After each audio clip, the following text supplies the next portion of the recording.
Yesus, kau kebenaran yang menyelamatkanku. Kau memberikanku hidup dan pengharapan.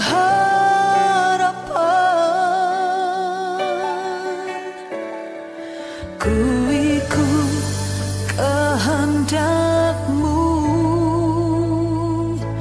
ku perlu anugerah-Mu. Ku nyatakan janjiku kepadamu.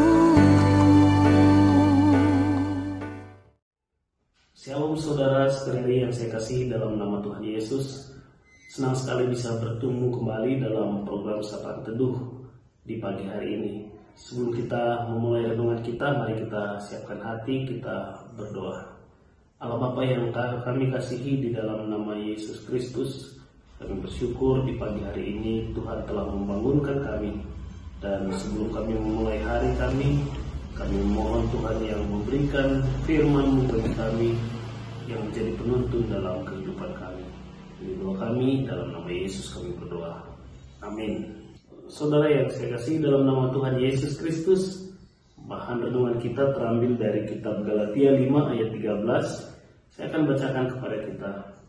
Saudara-saudara, memang kamu telah dipanggil untuk merdeka, tapi janganlah kamu mempergunakan kemerdekaan itu sebagai kesempatan untuk kehidupan dalam dosa, melainkan layanilah seorang akan yang lain oleh kasih. Sampai sedemikian jauh pembacaan kita. Saudara yang kami kasihi dalam nama Tuhan Yesus, ketika kita mendengarkan kata merdeka, apa yang terlintas dalam pikiran kita? Mungkin kita membayangkan kebebasan untuk melakukan apa saja yang kita suka, tanpa ada yang melarang. Namun di pagi hari ini Paulus memberikan definisi yang berbeda tentang kemerdekaan. Kemerdekaan yang dia maksud bukanlah kemerdekaan dari aturan dan larangan, tetapi kemerdekaan dari perbudakan dosa. Sebelum kita mengenal Kristus, kita adalah budak dosa. Kita terikat oleh hawa nafsu dan dosa, keinginan daging yang seringkali membawa kita pada kehancuran. Kita tidak punya pilihan lain selain menuruti keinginan daging kita. Tetapi melalui pengorbanan Yesus Kristus di balik kayu salib, Dia telah membayar dosa kita dan membebaskan diri kita dari perbudakan dosa. Kita dibebaskan dari kewajiban untuk terus-menerus berdosa. Ini adalah kemerdekaan yang sejati, kemerdekaan yang memampukan kita untuk hidup di dalam kebenaran. Selain itu, Paulus juga memberikan peringatan keras. Dia berkata, janganlah pergunakan kemerdekaan itu sebagai kesempatan untuk kehidupan di dalam daging. Seringkali saat kita merasa bebas dari aturan, kita cenderung untuk menyalahgunakan kebebasan itu. Kita berpikir, saya sudah diampuni, saya sudah dimerdekakan. Jadi tidak masalah jika saya berbuat dosa. Ini adalah pola pikir yang sangat-sangat keliru dan sangat berbahaya.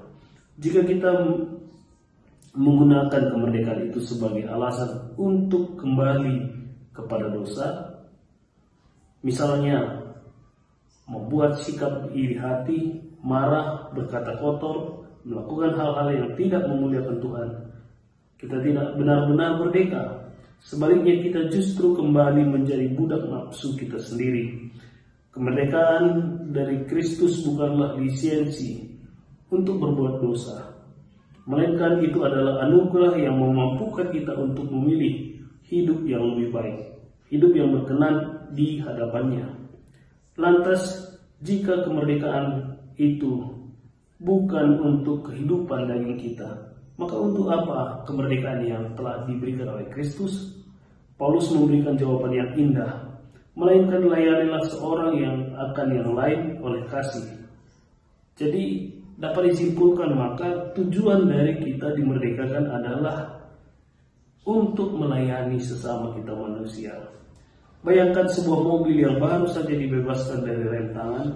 Mobil itu tidak dibuat untuk tetap diam, tetapi untuk melaju. Begitu juga dengan kita. Kita tidak dibebaskan untuk berbuat dosa atau menikmati dosa. Namun kebebasan yang kita miliki adalah kebebasan dalam rangka melayani sesama manusia.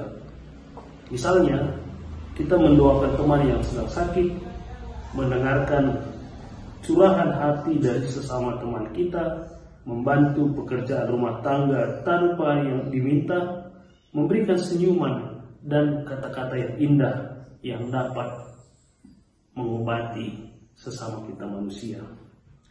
Saudara yang kami kasihi di dalam nama Tuhan Yesus, mari kita renungkan apakah kemerdekaan yang kita miliki di dalam Kristus sudah kita pergunakan dengan benar? Apakah kita masih terperangkap di dalam egoisme dan keinginan diri sendiri? Atau apakah kita sudah mulai melangkah untuk melayani orang lain?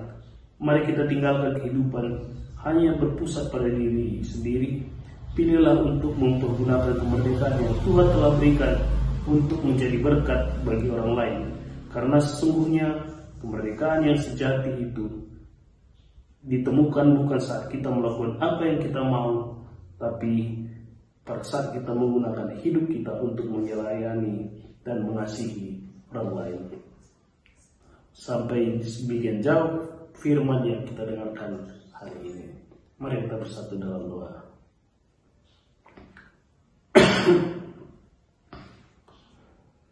Bapa yang baik, kami bersyukur Tuhan telah memberikan firman-Mu di pagi hari ini.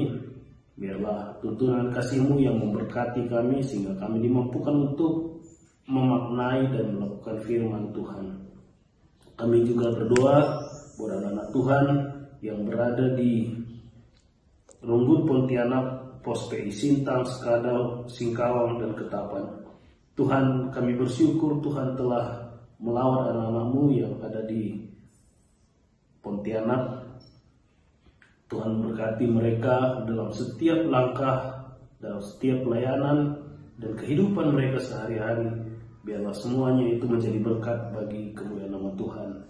Kami juga menyerahkan pertua, diaken, pengurus kategorial, dan pengurus sektor.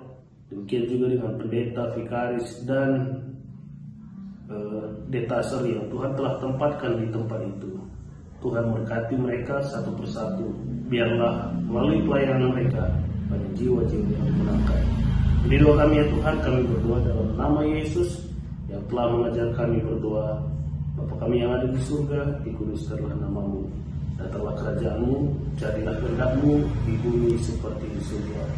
Berilah kami pada hari ini makanan kami yang cukupnya. Berilah kami akan kesalahan kami, seperti kami juga mengampuni orang yang bersalah kepada kami.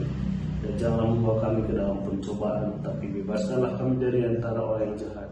Karena Engkau yang punya kerajaan dan kuasa dan kemuliaan sampai selama-lamanya. Amin.